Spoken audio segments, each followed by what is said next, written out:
మీ business ఏదైనా మీ ఊర్లో promotion చేయాలంటే అది సుమన్ టీవీతోనే సాధ్యం. ఇప్పుడే సంప్రదించండి.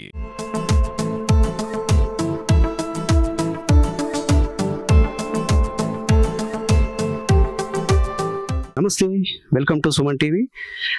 గత ప్రభుత్వం బీఆర్ఎస్ ప్రభుత్వం ప్రతిష్టాత్మకంగా నిర్మించినటువంటి రైతు వేదికలు చాలా మట్టుకు తెలంగాణలో నిరుపయోగంగా మారినాయి. అయితే రైతుల కోసం, రైతు సమావేశాల కోసం, రైతు సెమినార్ల కోసం నిర్మించినటువంటి రైతు వేదికలు చాలా మట్టుకు నిరుపయోగంగా ఉన్నాయి. దాదాపు 90% అసలు వాడుకలో లేనటువంటి విధంగా మనకు కనిపిస్తూ ఉన్నాయి.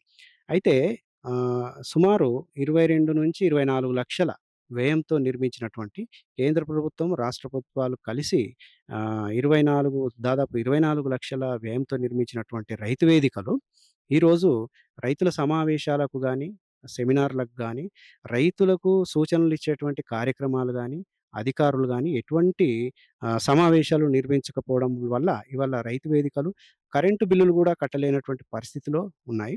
అయితే ఈ రైతు వేదికల్లో కొన్ని ఊర్లల్లో ఇప్పటికే చెత్తాచెదారం పెరిగిపోయి పిచ్చి మొక్కలు గూడా మొలిచి అసాంఘిక కార్యక్రమాలు గూడా జరుగుతున్నటువంటి పరిస్థితి కనిపిస్తా ఉన్నది. అయితే వీటిని రైతు వేదికలను కొన్ని ఊర్లల్లో కొన్ని ఫంక్షన్స్‌కి గూడా రెంట్‌కి ఇవ్వడం జరుగుతున్నది. అయితే ఇప్పుడు వీటిని మరి ఏం చేయాలి? రైతు వేదికలను ఎలా ఉపయోగించాలని అన్న ఉద్దేశంతోని ఇప్పుడు ప్రభుత్వము మళ్ళీ పునరాలోచిస్తోంది. ప్రస్తుతం కుంటాల మండల కేంద్రంలోని రైతు వేదిక వద్ద ఉన్నాము. మనతో మాట్లాడడానికి యువజన నాయకులు జక్కుల గయేందర్ గారు ఉన్నారు. మరి సార్ చెప్పండి, ఇప్పుడు ఈ రైతు వేదికలు నిర్మించడము ఎంతవరకు కరెక్టు? అసలు వీటి వల్ల ఉపయోగం అనేది ఏమన్నా ఉందా?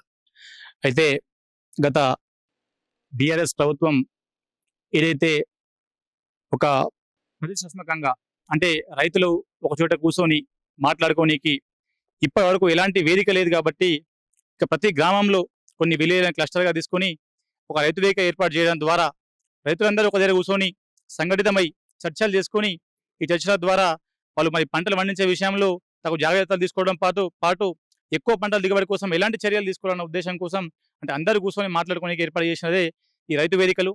దీంట్లో కేంద్ర ప్రభుత్వం కానీ, రాష్ట్ర ప్రభుత్వం కానీ మరి 50-50 రేషియోలో 22 లక్షల రూపాయలు వెచ్చించి రైతు వేదికలు కట్టడం జరిగింది. మరి సంతోషించే విషయం ఇదంతా కట్టడం కూడా.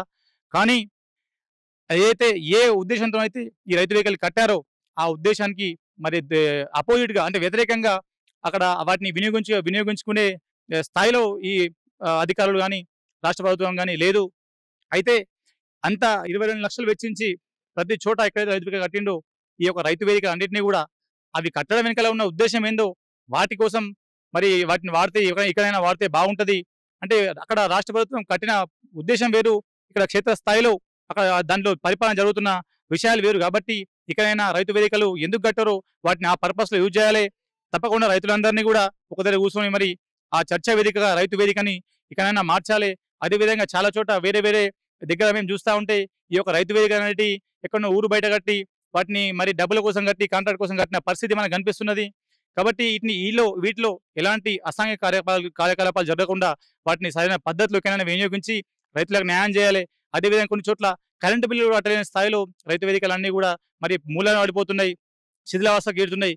కాబట్టి ఇకనైనా తగు మరమ్మతులు చేసి వాటిని వినియోగంలోకి తీసుకురావాలని చెప్పేసి మేము ఒక యువకుడిగా ఈ యొక్క రాష్ట్ర ప్రభుత్వాన్ని కానీ అధికారులను కానీ నేను విన్నవించుకుంటా ఉన్నాను. కొన్ని జాగాలల్లో వీటిని అంటే మెయింటెనెన్స్ సరిగ్గా లేక అంటే బిల్లులు కట్టలేని కరెంట్ బిల్లులు కూడా కట్టలేని పరిస్థితులలో వీటిని కిరాయికి కూడా ఇవ్వడం జరుగుతుంది. అంటే అద్దెకు, అంటే వివాహాలకు కానీ చిన్న చిన్న ఫంక్షన్స్. అయితే దీనిపై మీ స్పందన? అయితే వాస్తవానికి వివాహాలకు ఇవ్వడం అనేది అయితే అక్కడ ఆ కట్టిన రైతు వేదిక కట్టిన ఉద్దేశం వివాహాలకు ఇవ్వడం అట్లాంటిది కాదు. అది తప్పకుండా ప్రభుత్వ ఆధీనంలోనే ఉండాలి. ప్రభుత్వం ఏ ఉద్దేశంతో అయితే కట్టిందో అదే ఉద్దేశంతోని దాన్ని వినియోగించాలి. అట్లా అనుకుంటే ప్రభుత్వ ఆఫీసులు అని చెప్పేసి రూములు ఖాళీగా ఉంటే మనం వేరే వాళ్ళకి రెంట్కి ఇవ్వలేం కదా. కాబట్టి ఆ రైతు వేదికల్ని రైతుల కోసమే వినియోగించాలని చెప్పేసి నేను కోరుతా ఉన్నాను. అన్న, మీరు చెప్పండి, ఇక్కడ ఉన్నటువంటి రైతు వేదికలలో ఎప్పుడైనా రైతులకు సంబంధించినటువంటి సమావేశాలు ఏమైనా జరిగినట్టు మీకు గుర్తుందా? అసలు రైతులు వేదికలు ఎందుకు కట్టారని చెప్పి మీ అభిప్రాయం? సార్ ఇప్పటిదాకా ఏం కట్టలేదు, ఏం లేదు రైతుల గురించి. ఇక ఇబ్బంది ఉన్న పరిస్థితి ఉన్నా ఇది వరకు దాకా మీటింగ్ లేదు, సరిగా కూర్చుని మాట్లాడింది లేదు, అదేం లేదు సార్.